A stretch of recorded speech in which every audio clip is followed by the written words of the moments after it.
Alright guys, so this is the official review of the Osmo Pocket. So right now it's about 4:50 p.m. It usually gets dark at this time, so the light is not that much around, but we'll see how it still looks on the Osmo Pocket. This is also the sound test, so with the recent update which came out today on the 12th, there is a sound improvement. So let's see how much of an improvement this sound will be. I'm also gonna run with it right now, so let's see the stabilization on it. So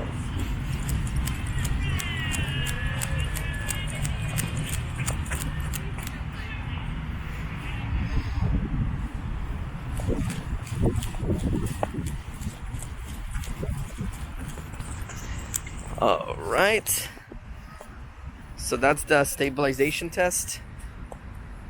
You guys be the judge of it. Leave me a couple comments below. Let me know what you think of the Osmo Pocket. Is it worth it? Is it better than the GoPro Hero 7? Now let's do active track test. I'm going to use my friend Das from Opinions Matter to do the active track test, and let's see how that looks. Alright guys, so you want to be in follow mode, then you double tap your target and face track is on. So now Das, can you walk around for me please? What you guys see is I'm not even moving. Starting button.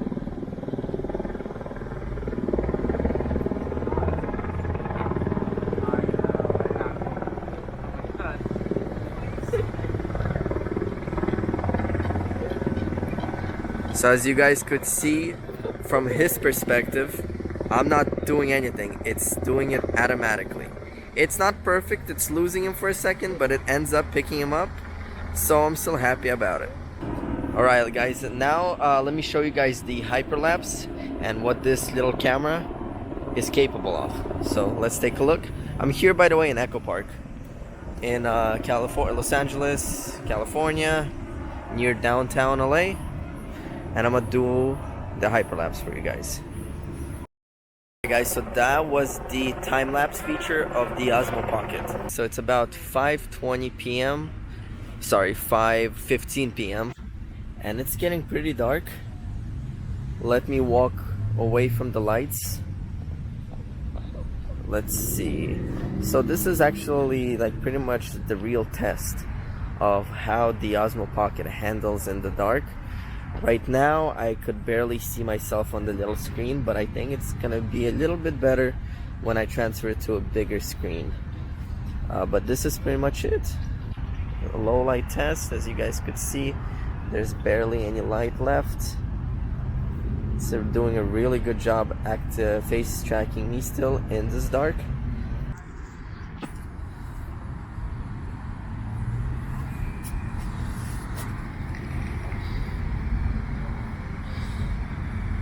All the ducks are still swimming around.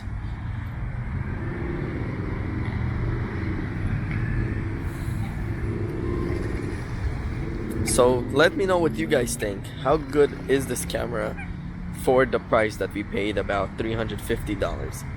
Is it worth the money? You be the judge. Leave me a comment below. Alright guys, so this is face tracking of me. As you guys could see, I'm gonna move the camera around me, but it's still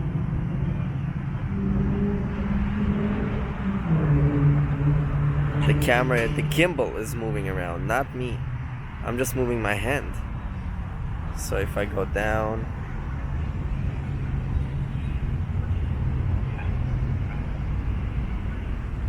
so I want to say that the face tracking is really good on this. Even though for a little bit it does lose the tracking, it's still really good.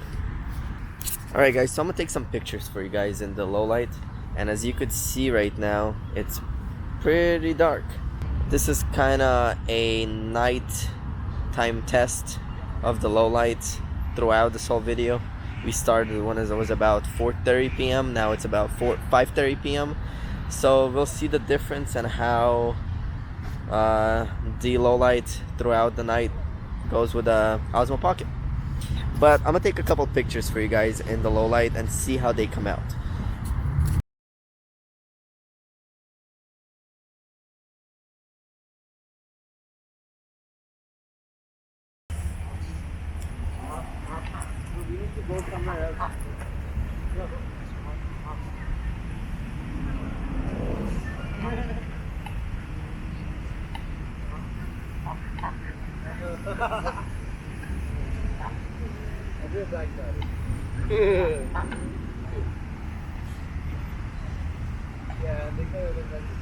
The three ducklings, guys.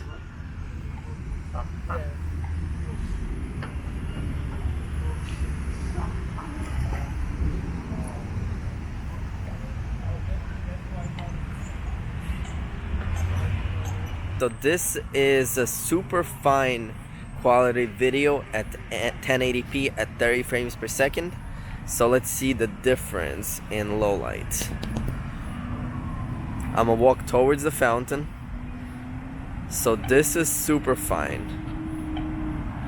Let's see if we notice any difference. And this is the regular 1080 at 60 frames per second. Same walk, I'm gonna walk towards the fountain. Hello, opinions matter? Oh.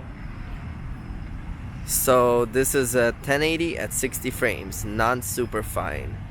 I think super fine, from what I'm noticing on the small screen, gives you brighter detail with less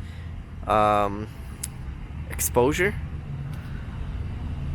So let's take a look and comment below. Let me know what you guys think about it. It's like that. Like, what is happening?